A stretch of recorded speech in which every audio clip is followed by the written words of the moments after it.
ওকে, তো ফাইনালি আজকে আমরা আবার কথা বলবো Redmi Note 10 Pro ডিভাইসটাকে নিয়ে। তার কারণ অনেকগুলো সার্টিফিকেশন সাইটে এটা লিস্ট হয়ে গেছে এবং খুব তাড়াতাড়ি এটা তোমরা ইন্ডিয়া সহ বাংলাদেশের লঞ্চ ডেট দেখতে পেয়ে যাবো। এবং এই ভিডিওতে আমি তোমাদেরকে launch date, exact launch date বলবো, প্রাইস বলবো এবং ফোনটার ডিটেল স্পেসিফিকেশন, যেটা প্রায় 100% না হতে পারে 99% কনফার্ম একদম স্পেসিফিকেশন তোমাদেরকে বলবো। কারণ অনেকগুলো স্পেসিফিকেশন লিক হয়ে গেছে এবং যেটা সার্টিফিকেশন সাইট আছে ইন্ডিয়া সেগুলোতে লিস্ট হয়ে গেছে এবং সেম সবগুলোতেই প্রায় দেখা যাচ্ছে। তাই জন্য একদম 99% কিন্তু কনফার্ম স্পেসিফিকেশন এবং খুব তাড়াতাড়ি তোমরা দেখতে পাবে, যেগুলো আমি তোমাদেরকে ভিডিওতে ডিটেলে ডিসকাস করবো। তো নমস্কার বন্ধুরা, ওয়েলকাম ব্যাক টু টেক্সপিকা। আমি কৌশিক। তো চলো দেরি না করে আজকের ভিডিও করে স্টার্ট করা যাক। আজ আমরা কথা বলবো Redmi Note 10 Pro ডিভাইসটার ব্যাপারে। তো প্রথমেই যদি আমরা প্রসেসরকে নিয়ে কথা বলি স্পেসিফিকেশনে, তো প্রসেসরে এখানে তোমরা যেটা একদম অনেকটাই আন্দাজ করতে পারছো যারা আমার ভিডিও অনেক দিন ধরে দেখছো, হ্যাঁ ঠিকই ধরেছো যে কোয়ালকম স্ন্যাপড্রাগনের 732 প্রসেসরটা দেখতে পাবে, যেটা অনেকগুলো সার্টিফিকেশন সাইট বলছে। এবং হ্যাঁ, এটা একটা 4G প্রসেসর এবং এটা তোমরা অনেক ফোনেই দেখেছো। সেরকমভাবে ডিটেলে কিছু বলার নেই প্রসেসরটাকে নিয়ে, তোমরা অনেকেই জানো যারা স্মার্টফোন নিয়ে একটু নাড়াচাড়া করো। এবং হ্যাঁ, এটা কিন্তু একটা মিড বাজেট সেগমেন্ট ক্যাটাগরির প্রসেসর বলা যেতে পারে। মানে ইন্ডিয়ান বাজেট যদি বলি 15 থেকে 20,000 টাকার মধ্যে এই প্রসেসরটা ইউজ করা হয়। হ্যাঁ, এটা একটা ক্যাপেবল প্রসেসর, বাট হ্যাঁ এটা 5G নয়। 2021-এ কিন্তু 5G ফোন সব বেরোচ্ছে, বাট Note 10 Proতে কেন থাকবে না জানতে পারছি না এখন অবধি।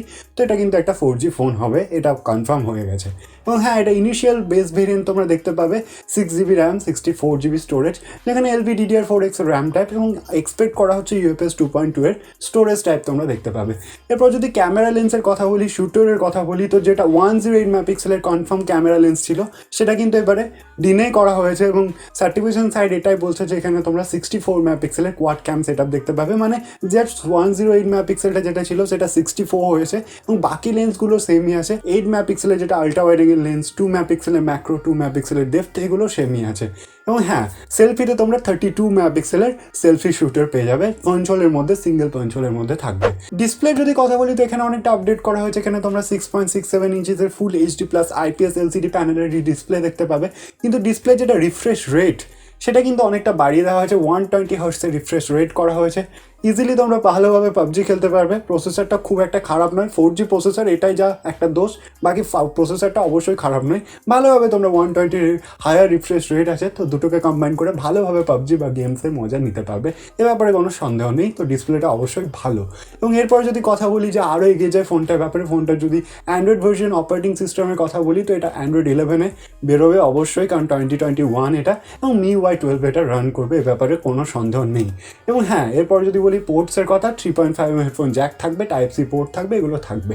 লাস্টলি যদি আমরা ব্যাটারি ব্যাকআপ এবং চার্জারের ব্যাপারে কথা বলি তো এখানে 4500 mAh ব্যাটারি থাকবে, যেটা ওয়েল এনাফ বলবো একটা মিড সেগমেন্টের মধ্যে বা মিড বাজেট সেগমেন্টের মধ্যে। এবং 33 ওয়াটের ফাস্ট চার্জার পেয়ে যাবে, যেটা অনেক দিন ধরে ইউজ করে আসছে। আমার মনে হয় এখানে একটু আপগ্রেড করা উচিত ছিল, 65 ওয়াটের দেওয়া উচিত ছিল, কারণ Realme 8 Proতে কিন্তু 65 ওয়াটের দেখতে পাবো, এমন ডিসপ্লে দেখতে পাবো।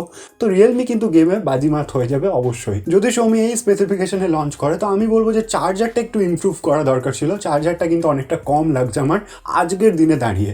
তো জাস্ট এটাই ছিল ফুল স্পেসিফিকেশন। 99% এটাই হবে বাংলাদেশ এবং ইন্ডিয়ান ভেরিয়েন্টের জন্য, এটা একদম ধরে রাখতে পারো, ইভেন গ্লোবাল ভেরিয়েন্টের জন্য। তো 99% এটাই কনফার্ম আছে, যেটা সার্টিফিকেশন সাইট বলছে, এবং অনেকগুলো বলছে, একটা নয় অনেকগুলো বলছে, 10-12টায় সেম কথা বলছে। তো 99% এটাই কনফার্ম হবে, একদম ধরে রাখতে পারো। এরপর যদি বলি লঞ্চ ডেট এবং প্রাইস কত হতে পারে, তো প্লিজ আমার ডিসক্রিপশন বক্সটা একবার চেক করে নিও। আমি ওখানে পুরোপুরি ফোনটার ব্যাপারে আপডেট করে দিয়েছি, তো ডিসক্রিপশন বক্সে পুরো দেখতে পেয়ে যাবে। আর বাকি তোমরা আমার চ্যানেলটাকে সাবস্ক্রাইব করতে পারো। ডেলি টেক সম্বন্ধে এগিয়ে থাকতে গেলে, বাংলাতে সবার প্রথম টেক সম্বন্ধে জানতে গেলে টেক স্পিকারকে সাবস্ক্রাইব করা মাস্ট। আর লাইক, কমেন্ট, শেয়ার যা যা করতে হয় ওগুলো করে দিও। That's all for today. Thanks for watching. চলো টাটা।